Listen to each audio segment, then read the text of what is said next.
Você já parou para pensar no que aconteceria se o Sol simplesmente deixasse de brilhar? Eu sei, parece coisa de filme de ficção científica, mas me acompanha nesta reflexão por um momento. Estamos tão acostumados com a luz do dia, com o calor no rosto, com o nascer do sol todas as manhãs, que nem conseguimos imaginar um mundo sem ele. Mas e se essa luz se apagasse? E se de repente mergulhássemos numa escuridão total e permanente? Aqui no E Se Fosse Assim, vamos explorar exatamente esse cenário. Vamos descobrir juntos o caos que viria depois da escuridão, as transformações que nosso planeta sofreria e como a vida, incluindo a nossa, seria afetada. Prepare-se porque essa jornada será intensa. Vamos começar pelo momento exato em que tudo muda, quando a última luz do Sol toca a Terra pela última vez. Respira fundo, porque o que vem a seguir vai te fazer repensar cada raio de sol que você já sentiu na pele. Imagina comigo, são 3 horas da tarde de um dia comum. Você está na rua, sentindo o calor do sol no rosto. As pessoas caminham apressadas, crianças brincam na praça, a vida segue seu curso normal. E então, sem aviso nenhum, o sol se apaga. Mas aqui está o detalhe que muita gente não sabe. Você nem perceberia de imediato. Sabe por quê? Porque a luz do Sol leva aproximadamente 8 minutos para chegar até nós. Isso mesmo, 8 minutos viajando pelo espaço a 300 mil quilômetros por segundo. Então, por 8 minutos completos, a vida continuaria exatamente como está agora. Você continuaria sentindo o calor, vendo a luz, sem fazer a menor ideia do que está por vir. Pensa na ironia disso. Enquanto você está ali aproveitando os últimos raios de sol da história da humanidade, o sol já não existe mais. É como receber a última mensagem de alguém que já se foi. Esses 8 minutos são uma despedida silenciosa que a gente nem sabe que está acontecendo. E quando esses 8 minutos finalmente passam, o que acontece? A mudança seria instantânea e aterrorizante. O céu azul viraria preto num piscar de olhos. Não um preto da noite que a gente conhece, iluminado pela lua e pelas estrelas. Não, seria uma escuridão profunda, absoluta, assustadora. As pessoas na rua parariam no meio do caminho, em choque total. Motoristas freariam bruscamente. Crianças começariam a chorar. O pânico seria imediato e generalizado. Porque isso não seria um eclipse. A gente sabe que eclipses acabam. Não seria um apagão. Esses a gente consegue resolver. Seria algo sem precedentes na história humana, algo que nossos cérebros nem estão programados para processar. Nos primeiros momentos, as luzes artificiais da cidade ainda estariam funcionando, as redes elétricas continuariam ativas, os celulares iluminariam rostos assustados enquanto milhões de pessoas tentariam entender o que acabou de acontecer. As redes sociais entrariam em colapso com a quantidade de mensagens. Notícias tentariam explicar o inexplicável. Cientistas ao redor do mundo entrariam em desespero silencioso, porque eles saberiam imediatamente o que isso significa. Sem o Sol, a Terra se tornaria apenas mais uma rocha fria flutuando no espaço, uma rocha condenada. Mas ainda teríamos tempo. Nesse primeiro momento, com as luzes da cidade acesas, poderíamos nos organizar, tentar entender, buscar soluções. O calor residual da atmosfera ainda nos manteria aquecidos por algumas horas. A temperatura não despencaria imediatamente. É nesse momento que a verdadeira natureza humana se revelaria. Alguns entrariam em pânico total, outros tentariam manter a calma, buscando informações. Haveria corridas aos supermercados, às farmácias, aos postos de gasolina, porque mesmo sem entender completamente o que está acontecendo, nosso instinto de sobrevivência falaria mais alto. As autoridades tentariam manter a ordem, declarações oficiais seriam feitas, planos de emergência seriam ativados. Mas, no fundo, não existe plano de contingência para o fim do Sol. Nenhum governo no mundo está preparado para isso. E enquanto tudo isso acontece, uma pergunta ecoaria na mente de cada pessoa: quanto tempo nós temos? Conforme as horas passam após o apagão do Sol, a realidade começaria a se impor de forma brutal. A temperatura, que antes parecia estável, iniciaria sua queda inexorável. E aqui está o que muita gente não imagina: a Terra esfriaria rápido, muito rápido.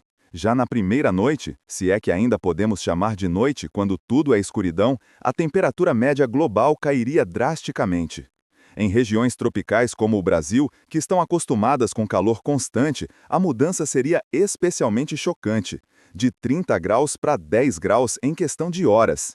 As pessoas se amontoariam em suas casas, ligando aquecedores, acendendo lareiras, vestindo todas as roupas quentes que conseguissem encontrar. Mas o frio seria apenas o começo dos problemas. Porque sem o sol, a fotossíntese para completamente. Isso significa que as plantas param de produzir oxigênio. Calma, não é que o oxigênio acabaria imediatamente. Temos bastante oxigênio na atmosfera para durar milhares de anos. Mas as plantas começariam a morrer rapidamente. Primeiro as mais frágeis, depois as mais resistentes. Em uma semana, jardins e parques começariam a murchar e congelar. E com as plantas morrendo, os herbívoros perderiam sua fonte de alimento. Animais domésticos e selvagens entrariam em desespero. Fazendas enfrentariam o caos. O gado, as ovelhas, todos os animais que dependem de pasto estariam em perigo imediato. Isso criaria uma corrida para abater e preservar o máximo de carne possível antes que os animais morressem de fome ou frio. Os oceanos, que retêm calor por muito mais tempo que a Terra, seriam nosso refúgio temporário. Cidades costeiras teriam uma vantagem pequena, mas significativa. Alguns graus a mais que poderiam fazer a diferença entre a vida e a morte. Por isso, veríamos migrações em massa em direção ao litoral. Mas pensa na logística disso. Milhões de pessoas tentando se mover ao mesmo tempo em escuridão quase total, com as estradas congelando, com os sistemas de transporte colapsando. Seria o caos absoluto. Famílias se separariam, pessoas se perderiam, muitos não sobreviveriam à jornada. As redes elétricas, inicialmente estáveis, começariam a falhar, porque muitas de nossas fontes de energia dependem, direta ou indiretamente, do Sol. Painéis solares seriam inúteis, obviamente, mas até usinas hidroelétricas seriam afetadas. Sem o ciclo da água alimentado pelo calor solar, os reservatórios começariam a congelar. Restariam as usinas nucleares e as termoelétricas movidas a combustíveis fósseis. Essas se tornariam mais preciosas que ouro. Governos militarizariam essas instalações. Brigas pelo controle de recursos energéticos eclodiam, porque todos entenderiam: quem controla a energia, controla a sobrevivência. Ao final da primeira semana, a temperatura média na superfície da Terra cairia para cerca de menos 20 graus Celsius. Regiões que antes eram temperadas se tornariam inabitáveis sem aquecimento constante. O frio mataria milhões, especialmente os mais vulneráveis, crianças, idosos, pessoas sem acesso a abrigo adequado. Mas o mais assustador não seria o frio em si, seria perceber que isso é apenas o começo, porque a temperatura continuaria caindo semana após semana, mês após mês, até que a própria atmosfera começasse a congelar e cair como neve. Nessa primeira semana, a humanidade enfrentaria sua primeira grande seleção. Quem está perto de fontes de energia? Quem tem acesso à comida preservada? Quem tem conhecimento para sobreviver? Essas seriam as perguntas que definiriam quem vive e quem morre. E em meio a todo esse caos, uma pergunta persistiria em cada mente. Existe alguma forma de reverter isso? Alguma maneira de trazer o sol de volta? Ou estaríamos apenas adiando o inevitável? Quando completamos um mês sem o sol, a Terra seria irreconhecível. Aquele planeta vibrante, cheio de cores e vida, teria se transformado numa bola gelada, envolta em escuridão. A temperatura média já teria despencado para menos 50 graus Celsius na superfície e continuaria caindo. Os sobreviventes estariam agrupados em bolsões de resistência ao redor de fontes de energia. Grandes cidades com usinas nucleares se tornariam fortalezas. Complexos subterrâneos seriam escavados freneticamente, porque debaixo da terra o calor geotérmico ainda existiria. A sobrevivência se tornaria uma questão de engenharia e planejamento. Imagina a cena. Milhares de pessoas vivendo em túneis improvisados, iluminados por luzes de emergência fracas e intermitentes. O ar seria reciclado por sistemas precários. A comida seria racionada ao extremo. Cada gota de água seria preciosa, porque os reservatórios estariam congelados sólidos. A ordem social que conhecemos teria entrado em colapso quase total. Dinheiro não valeria nada. Posições sociais anteriores seriam irrelevantes. O que importaria seria: você tem habilidades úteis? Você sabe consertar geradores? Você sabe cultivar alimentos em ambientes controlados? Você sabe manter sistemas de purificação de ar funcionando? Os cientistas, antes figuras acadêmicas, se tornariam as pessoas mais valiosas da sociedade, porque eles teriam o conhecimento necessário para manter os sistemas de suporte à vida operacionais. Engenheiros trabalhariam exaustivamente para converter usinas para operação contínua. Biólogos tentariam criar sistemas de cultivo de alimentos que não dependessem da luz solar. Porque sim, seria possível cultivar alimentos sem o sol, teoricamente. Com luz artificial e nutrientes controlados, poderíamos manter algumas plantações vivas. Mas a escala seria o problema. Como alimentar bilhões de pessoas quando antes dependíamos de milhões de hectares de plantações expostas ao sol? A resposta cruel é: não poderíamos. A população humana sofreria uma redução catastrófica. Alguns estimam que, após o primeiro mês, apenas 1% da humanidade ainda estaria viva. Isso significa que de 8 bilhões de pessoas, restariam apenas 80 milhões, e esse número continuaria caindo. Os oceanos, que antes ofereciam alguma moderação térmica, começariam a congelar. Primeiro, as camadas superiores, criando uma crosta de gelo que se espessaria dia após dia.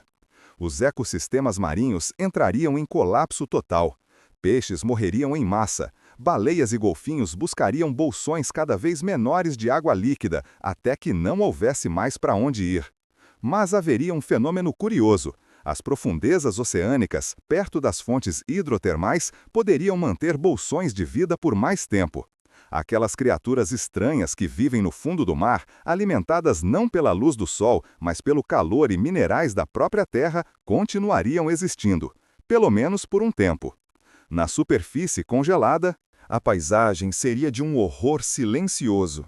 Cidades inteiras estariam cobertas por metros de neve e gelo. Prédios congelados se tornariam monumentos a uma civilização que já não existe.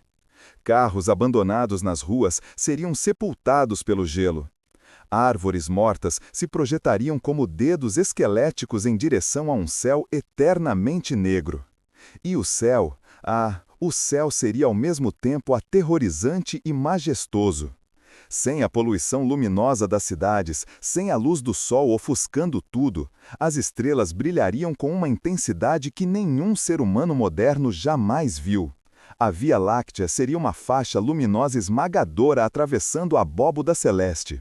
Seria lindo se não fosse tão assustador.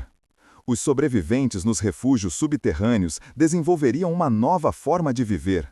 Horários seriam marcados por relógios, não pelo nascer e pôr do sol. As crianças nascidas nesse novo mundo nunca conheceriam a luz natural, nunca sentiriam o calor do sol na pele, nunca veriam um céu azul. E surge uma pergunta filosófica perturbadora. Essas crianças ainda seriam humanas no sentido que entendemos? Criaturas nascidas e criadas em cavernas artificiais, sob luz artificial, em frio perpétuo? Seriam elas a próxima fase da evolução humana, ou simplesmente os últimos suspiros de uma espécie condenada? Ao final do primeiro mês, a realidade seria clara para todos os sobreviventes. Não existe salvação vindo de fora. Não haverá resgate. O sol não vai voltar.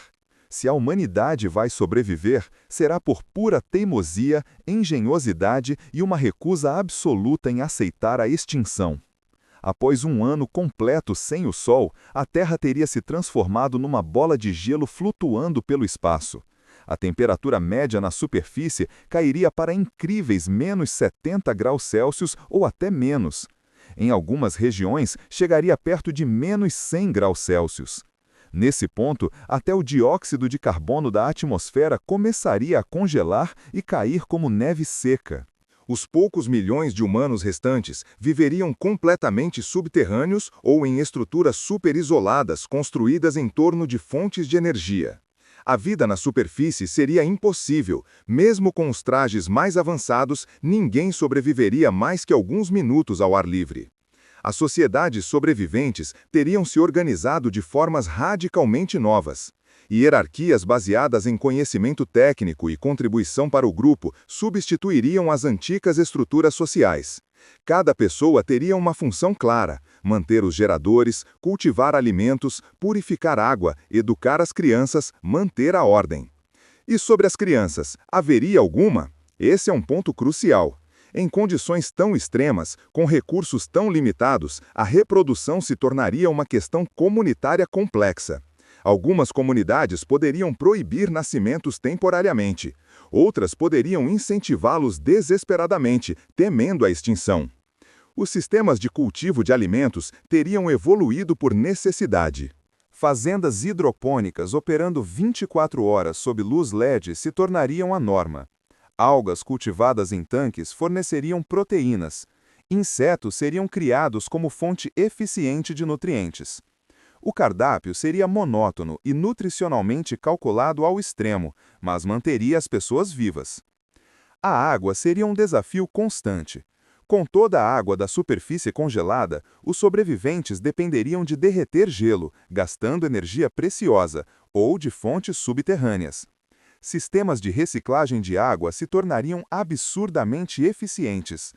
Cada gota de suor, cada gota de urina seria capturada, purificada e reutilizada. Mas haveria um recurso surpreendentemente abundante: energia geotérmica. O núcleo da Terra permanecerá quente por bilhões de anos, completamente independente do Sol. Comunidades assentadas sobre zonas geologicamente ativas, perto de vulcões, fontes termais, placas tectônicas, teriam acesso a calor e energia quase ilimitados. A Islândia, que já dependia fortemente de energia geotérmica mesmo antes do apagão do Sol, poderia se tornar um dos últimos grandes refúgios da humanidade. Lugares como Yellowstone, nos Estados Unidos, a Nova Zelândia, o Japão, todas as regiões vulcânicas se tornariam extremamente valiosas. Ironicamente, lugares que antes eram considerados perigosos por sua atividade vulcânica se tornariam os mais desejáveis.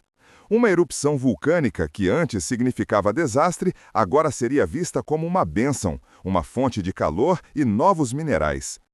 Após um ano, os efeitos psicológicos da escuridão perpétua começariam a se manifestar plenamente. A depressão seria epidêmica. A falta de luz natural mexe profundamente com nossos ritmos circadianos, nossa produção de vitamina D, nosso humor. As comunidades teriam que desenvolver protocolos de saúde mental, terapias de luz artificial, qualquer coisa para manter as pessoas funcionais. Surgiriam novas religiões ou adaptações radicais das antigas. Algumas pessoas veriam o apagão do Sol como punição divina, outras como teste supremo da humanidade. Cultos apocalípticos floresceriam, mas também surgiriam filosofias de resiliência, pregando que a humanidade é maior que qualquer estrela, que nossa consciência vale mais que qualquer corpo celeste. A educação das crianças se tornaria simultaneamente crucial e desafiadora. Como ensinar sobre um mundo que não existe mais? Como transmitir a memória da luz do dia, do céu azul, do calor na pele? Algumas comunidades manteriam museus da memória, bancos de vídeos, fotos, descrições escritas do mundo como era. As crianças cresceriam com histórias quase míticas sobre o Sol. Era uma bola gigante de fogo no céu que nos dava luz e calor. Soaria como conto de fadas para quem nunca viu. Gerações futuras questionariam se o Sol realmente existiu, ou se era apenas mitologia dos anciãos. A tecnologia avançaria em direções específicas. A eficiência energética se tornaria obsessão. Cada watt economizado significaria mais tempo de sobrevivência. Sistemas de reciclagem alcançariam perfeição quase absoluta. A engenharia genética seria usada para criar plantas que crescem melhor sob luz artificial, que requerem menos nutrientes. Mas haveria perdas irreparáveis. Bibliotecas inteiras de conhecimento se tornariam irrelevantes. Quem precisa saber sobre meteorologia solar ou agricultura sazonal num mundo sem estações? Ao mesmo tempo, conhecimentos antes obscuros se tornariam vitais. Mineração profunda, engenharia geotérmica, psicologia de ambientes confinados. Ao final do primeiro ano, os sobreviventes teriam aceitado a nova realidade. Não haveria mais choro pelo mundo perdido, não haveria mais esperança de que o Sol volte. Haveria apenas determinação em sobreviver, em adaptar, em continuar existindo contra todas as probabilidades. Uma década sem o Sol. Neste ponto, ninguém vivo lembraria claramente como era viver na superfície iluminada. As crianças nascidas após o apagão já seriam adolescentes. Para elas, este mundo de cavernas e escuridão seria o único mundo real. Histórias sobre céu azul e pôr do sol seriam lendas abstratas. A população humana teria se estabilizado em talvez 10 a 20 milhões de pessoas globalmente, agrupadas em centenas de comunidades isoladas. Algumas dessas comunidades teriam perdido contato completo com as outras. Sem satélites funcionais, sem infraestrutura de telecomunicações de longa distância, cada grupo sobrevivente seria essencialmente uma ilha. As comunidades bem-sucedidas teriam desenvolvido sistemas impressionantemente eficientes. Pensa numa pequena cidade subterrânea com 5.000 pessoas. Cada centímetro quadrado seria usado. Níveis e mais níveis de túneis, fazendas hidropônicas em um andar, habitações em outro, instalações industriais em outro, sistemas de filtragem de ar e ar em outro. A vida seria regimentada de forma militar, mas não necessariamente opressiva. Todos teriam horários específicos para trabalho, descanso, exercício, socialização. Porque em espaços tão confinados, com recursos tão limitados, a ordem social seria questão de vida ou morte. Uma pessoa surtando poderia colocar toda a comunidade em risco. Curiosamente, algumas doenças teriam praticamente desaparecido. Sem exposição a patógenos externos, muitos vírus e bactérias se tornariam extintos ou irrelevantes. Mas outras condições de saúde surgiriam: problemas de coluna pela gravidade e falta de espaço, deficiências vitamínicas apesar dos suplementos, problemas psicológicos pela vida confinada. A economia dentro dessas comunidades seria baseada em créditos de trabalho ou sistemas de troca muito diferentes do dinheiro que conhecíamos. Sua contribuição para o grupo definiria seu status. Um engenheiro que mantém os geradores funcionando valeria infinitamente mais que um antigo CEO que não sabe consertar nada. As artes não desapareceriam. Humanos precisam de expressão criativa para se manter sãos. Mas a arte mudaria radicalmente. A pintura seria principalmente abstrata ou baseada em memórias distorcidas do mundo de antes. A música seria composta com instrumentos simples, talvez sintetizadores alimentados por energia preciosa. A literatura se tornaria especialmente importante, histórias do mundo perdido, ficções especulativas sobre o futuro. Na superfície congelada, uma transformação surpreendente estaria ocorrendo. Com a temperatura tão baixa, a própria atmosfera começaria a liquefazer e congelar. Primeiro o oxigênio, depois o nitrogênio. Cairiam como neve, acumulando-se em camadas sobre o gelo já existente. A Terra começaria a aparecer com Plutão, uma bola de gelo envolta numa atmosfera rarefeita. Mas as profundezas oceânicas ainda abrigariam vida. Aqueles ecossistemas únicos ao redor das fontes hidrotermais, alimentados pelo calor interno da Terra, continuariam funcionando. Criaturas bizarras continuariam seus ciclos de vida, completamente alheias ao apocalipse acima. Ironicamente, essas formas de vida primitivas seriam agora as dominantes do planeta. Algumas comunidades humanas tentariam estabelecer postos avançados nessas regiões oceânicas profundas. Hábitats submarinos seriam construídos próximos às fontes hidrotermais, colhendo energia térmica e minerais. Seria extremamente perigoso, mas ofereceria uma fonte de recursos independentes dos limitados materiais subterrâneos. A questão da reprodução teria sido resolvida de alguma forma, provavelmente com planejamento cuidadoso, programas genéticos para evitar a consanguinidade nas pequenas populações, talvez até bancos de esperma e óvulos preservados do mundo antigo. Cada criança nascida seria preciosa, um investimento comunitário enorme. E essas crianças seriam diferentes, não apenas culturalmente, mas possivelmente fisicamente. Gerações sem luz solar, com dieta controlada, em gravidade e pressão diferentes das câmaras subterrâneas, a evolução começaria a agir. Não veríamos mudanças dramáticas em apenas 10 anos, mas as sementes estariam plantadas. A memória cultural se tornaria obsessão. Anciãos que viram o Sol seriam reverenciados como bibliotecas vivas. Suas histórias seriam gravadas, transcritas, preservadas freneticamente. Porque uma vez que a última pessoa com memória direta do Sol morresse, tudo o que restaria seriam registros de segunda mão. Haveria debates filosóficos intensos. Devemos tentar preservar o conhecimento da civilização antiga, mesmo o que não é mais útil? Ou devemos focar apenas no que nos mantém vivos? Algumas comunidades escolheriam um caminho, outras outro, e isso criaria diversidade cultural fascinante. Tecnologicamente, avanços específicos surgiriam. Sistemas de realidade virtual permitiriam às pessoas experimentar o mundo antigo, ver simulações do Sol, caminhar por praias virtuais, sentir calor simulado. Seria terapêutico, mas também agridoce. Um lembrete constante do que perdemos. 10 anos depois, a pergunta mudaria de como sobrevivemos para como vivemos. Porque a sobrevivência simples não é suficiente. Humanos precisam de propósito, de significado, de esperança. E encontrar isso num mundo de escuridão perpétua seria o maior desafio de todos. Vamos agora dar um salto maior. 100 anos, 1000 anos, 10.000 anos sem o Sol. O que aconteceria com os descendentes daqueles primeiros sobreviventes? Como seria a vida, se é que ainda haveria vida humana?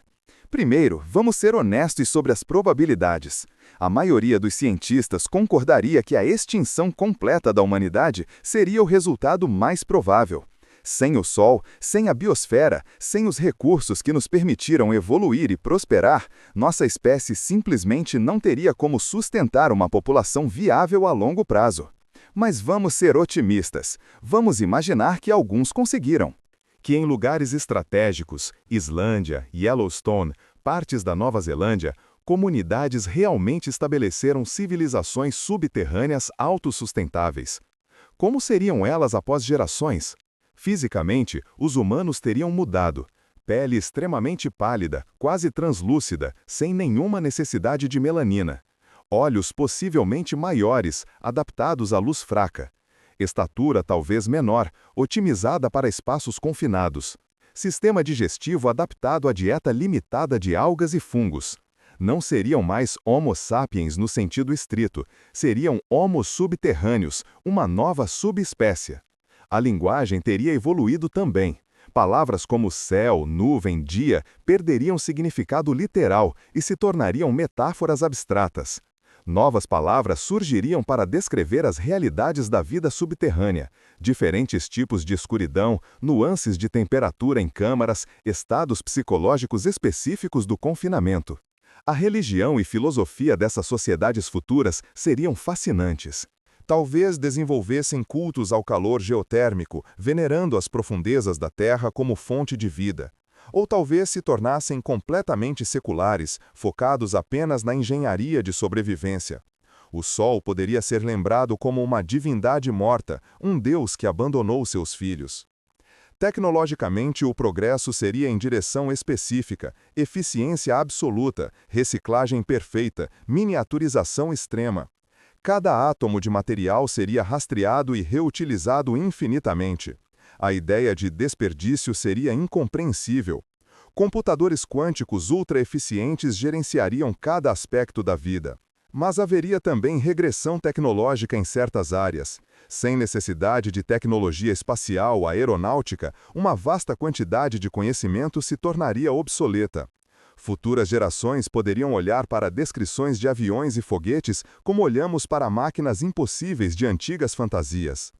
A genética se tornaria central. Para manter diversidade numa população pequena, a manipulação genética cuidadosa seria essencial. Bancos de genes seriam o tesouro mais precioso. Cada nova geração seria planejada geneticamente para otimizar saúde, habilidades, diversidade.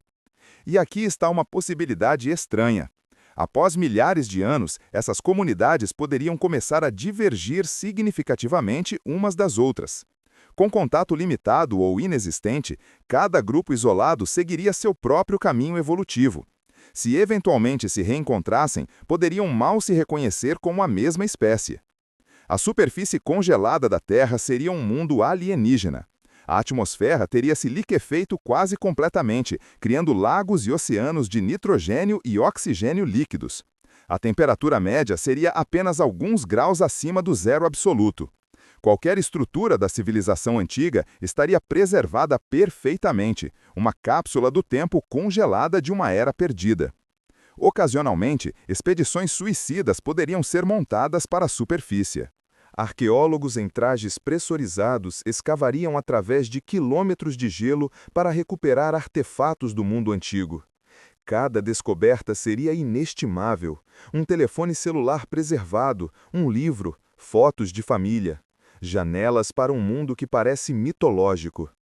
Haveria preservação da memória histórica? Provavelmente em alguma forma. Bancos de dados digitais mantidos meticulosamente, transmitidos de geração em geração. Histórias orais transformadas em épicos, misturando fato e mito.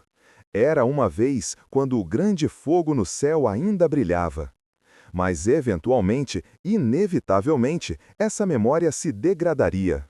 Como explicar azul do céu para alguém que nunca viu azul natural? Como descrever calor do sol para quem só conhece calor artificial? A experiência vivida do mundo antigo se tornaria incomunicável. E depois de milhões de anos, a Terra continuaria orbitando o espaço onde o Sol costumava estar? Uma rocha congelada com possivelmente alguns focos teimosos de vida alimentados pelo calor geotérmico. Eventualmente, mesmo o núcleo da Terra esfriaria, as placas tectônicas parariam, os vulcões silenciariam. Quando isso acontecesse, seria o fim absoluto. Sem calor geotérmico, sem energia, não haveria forma de sobreviver. As últimas comunidades humanas, se ainda existissem, enfrentariam sua extinção final. A menos que, e aqui está uma especulação final, a menos que, nesses milhões de anos, essas civilizações subterrâneas desenvolvessem tecnologia para deixar a Terra. Naves geracionais cavadas na rocha usando fusão nuclear, partindo em busca de outras estrelas. Os últimos humanos se tornando nômades galácticos, deixando para trás o túmulo congelado que foi seu planeta natal. E assim chegamos ao fim dessa jornada pela escuridão, do momento em que o Sol se apaga até o futuro distante de uma humanidade irreconhecível. Exploramos cada fase desse cenário apocalíptico. É aterrorizante, não é? Perceber o quanto dependemos dessa bola de fogo no céu, o quanto damos como garantido algo que sustenta literalmente toda a vida no planeta. 8 minutos de luz viajando pelo espaço, e nós aqui, vivendo nossas vidas sem pensar duas vezes sobre isso. A verdade é que esse cenário é improvável de acontecer. O Sol vai continuar brilhando por mais 5 bilhões de anos. Mas o exercício de imaginar nos faz valorizar o que temos. Na próxima vez que você sentir o sol no rosto, pare por um momento. Sinta aquele calor, aquela luz e agradeça por estar vivo num momento da história cósmica onde ainda podemos experimentar isso. Porque no final somos todos apenas crianças de uma estrela, dependentes dela de formas que mal começamos a compreender. Este foi E Se Fosse Assim. Até a próxima reflexão.